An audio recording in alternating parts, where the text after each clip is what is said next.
La réélection des libéraux de Justin Trudeau sème la grogne dans l'Ouest.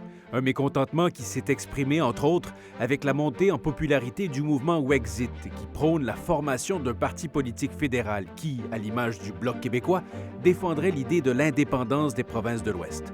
Ce projet et ce regroupement n'auraient probablement pas eu autant d'élan sans l'utilisation des groupes Facebook comme outil de mobilisation, un outil puissant qui a la cote, mais qui est porteur de risques de dérapage, de polarisation et de désinformation. Alors, avant d'aller plus loin dans cette discussion, Jeff, il faut vraiment faire la différence, établir la différence entre une page Facebook et un groupe Facebook. C'est pas la même chose. Non, pas du tout. Une page Facebook, les administrateurs publient sur la page et les gens qui sont abonnés voient les publications. On peut commenter, mais c'est un peu plus passif. On voit les publications seulement.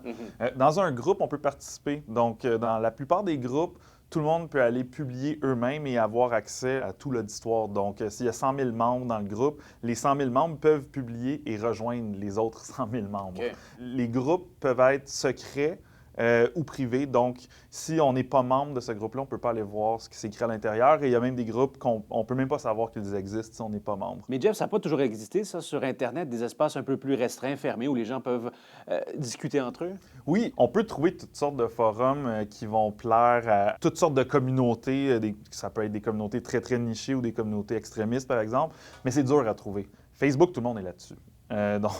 Donc c'est beaucoup plus facile de trouver ces groupes-là quand on est sur Facebook. Et aussi, Facebook fait la promotion des groupes. L'année dernière, Mark Zuckerberg, le président de Facebook, avait annoncé que l'algorithme de Facebook allait favoriser les amis et les groupes plutôt que les pages. Donc, on donne une plus grande visibilité aux publications dans les groupes. Okay. Donc, on les voit plus sur notre fil d'actualité.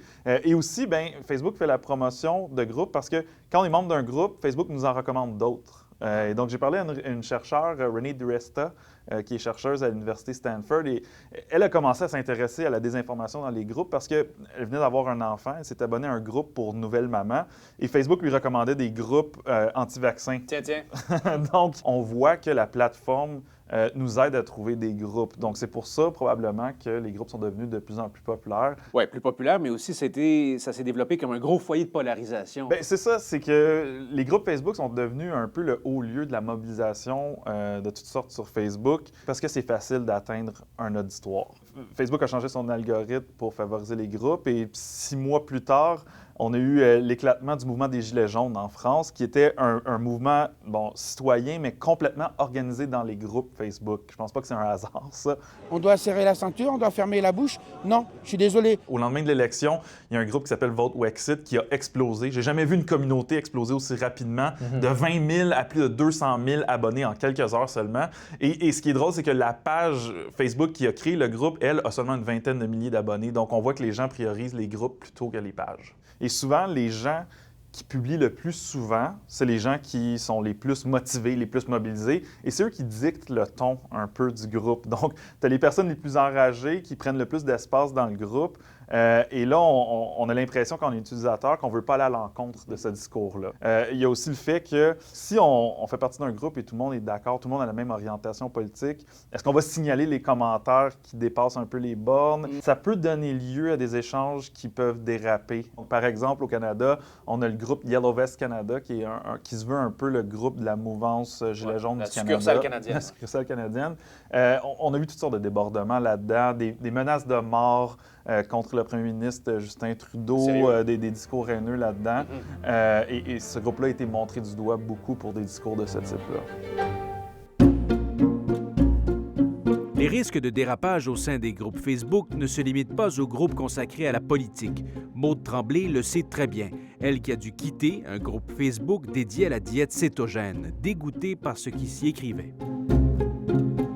Qu'est-ce qui est arrivé avec le fameux groupe Facebook sur la diète cétogène? Moi, à la base, c'était vraiment de l'intérêt et de la curiosité, mais à force de voir tout le temps des liens douteux, des sources douteuses, des théories comme le sucre cause le cancer ou la diète cétogène guérit le TDAH, guérit l'autisme, et tout le temps, qu'on peut jamais rien dire. Moi, je me posais des questions. Comment une diète qui ne suit pas les recommandations du Guide alimentaire canadien peut prendre autant de place? Donc, je me dis que dans un groupe comme ça, avec des gens qui pratiquent au quotidien, je vais avoir des réponses.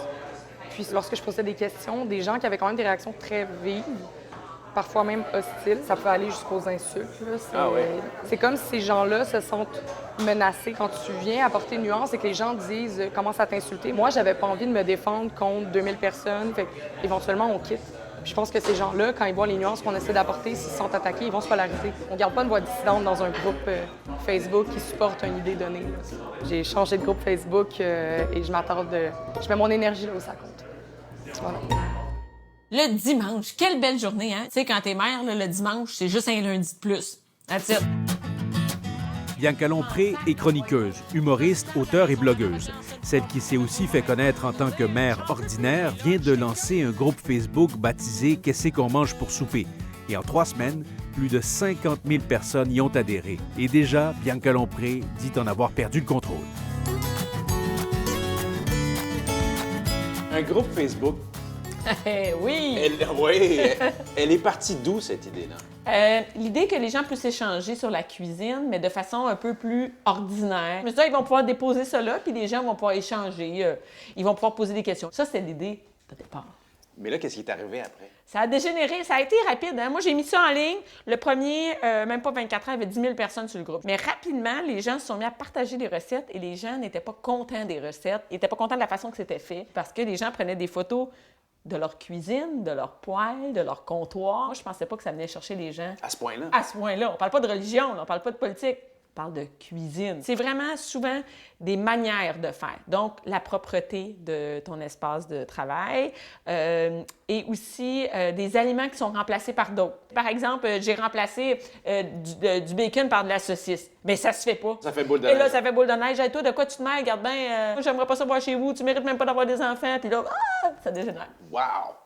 Est-ce que c'est hors de contrôle? C'est hors de contrôle. Ça s'insulte, c'est des mauvais mots, même des menaces, des trucs comme ça. Fait que là, c'est fini. À partir de maintenant, il y a des règles claires. Sinon, je vous bloque et vous êtes kické out. Selon quels critères vous décidez d'exclure, par exemple, quelqu'un? Les liens, par exemple, qui font la promotion, souvent des fausses informations sur comment perdre du poids, comment guérir le cancer. Parce que la cuisine, ça fait aussi partie de ça, les fausses informations sur des aliments, puis les aliments qui vont changer ta vie. Donc, un groupe Facebook, ça peut être un vecteur de fausses informations. Énormément, Ouais. même dans la cuisine. On parle pas de religion, de politique, là, Ouais. pas d'environnement ou des trucs. Non, on parle de cuisine. Il y a plein de fausses informations. Par exemple, quelqu'un écrit qu'il est malade ou qu'il est diabétique. Là, tout de suite. Là, tout de suite, les gens en dessous essaient de vendre leurs produits ou de dire que telle affaire va les guérir. Arrêtez de manger. Il y en a qui disent arrêtez de manger de la viande, vous allez vivre plus longtemps. Mark Zuckerberg, le fondateur de Facebook, a clairement dit Facebook aimerait ça que cette plateforme-là soit davantage axée sur les groupes Facebook, Ouais. plus que les pages. Oui. Vous en pensez quoi? Bien, si les gens font partie d'un groupe, ils vont s'identifier, ils vont être plus souvent sur ma plateforme. Donc, c'est sûr que pour lui, c'est bon. Pour nous, je pense que ça prend beaucoup de place dans la vie des gens, sûrement trop. À un moment donné, c'est pas la vraie vie quand même, hein, le groupe Facebook. J'ai écrit sur ma page, avant d'écrire quelque chose, réfléchissez, est-ce que c'est constructif, est-ce que c'est nécessaire? Si c'est non, on va faire d'autres choses. Namasté. Ah ouais, namasté.